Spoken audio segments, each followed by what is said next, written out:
Petrol आणि डिझेलच्या दरात पुन्हा एकदा वाढ झाली आहे। पेट्रोल 87 पैशांनी तर डिझेल 91 पैशांनी महागलंय। इंधन दरवाढीचा सर्वसामान्य नागरिकांना मोठा फटका बसतोय। मुंबईमध्ये पेट्रोल 108 रुपयांच्या पार गेलंय तर डिझेल 95.2 पैशांवर थांबलंय। दिल्लीमध्ये पेट्रोल प्रति लिटर 99.51 रुपयावर गेले तर डिझेल 92.49 रुपयांवर आहे। आठवड्याभरातील या तिसऱ्या दरवाढीने नागरिक त्रस्त झाले। दरवाढीमुळे वाहनधारकांच्या खिशावर मात्र आता अतिरिक्त भार येऊ लागला आहे। याच संदर्भात आपण अधिकचे अपडेट घेऊया आपले प्रतिनिधी पंकज दळवी यांच्याकडून।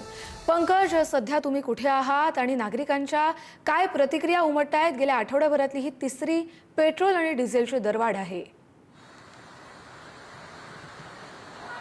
आता मी दादरच्या शिवाजी पार्क परिसरातील पेट्रोल पंपवरती आहे। आपण बघतोय पेट्रोल आणि डिझेलचे भाव जे आहेत ते प्रचंड वाढत आहेत। यामुळे सर्वसामान्य नागरिकांना निश्चित त्याचा फटका बसतोय। अर्थातच आंतरराष्ट्रीय स्तरावरती जे आहे जो गोंधळ जो इथे झालेला आहे, युद्धजन्य परिस्थिती निर्माण झालेली आहे, त्या युद्धजन्य परिस्थितीचा परिणाम, त्याची झळ थेट आपल्या प्रत्येकाच्या घरापर्यंत येऊन पोहोचली आहे। तिकडे कच्च्या तेलाच्या किमती वाढत आहेत, त्याचा परिणाम पेट्रोल डिझेलच्या किमतींवर होतोय, त्याच्या रिटेल किमतींवरती होतो आहे। जवळजवळ 108 रुपयांच्या आसपास पेट्रोलचा भाव जो आहे तो पोहोचलेला आपण बघतो। 107.55 जो भाव जो आहे तो पेट्रोलचा इथे दाखवलेला आहे।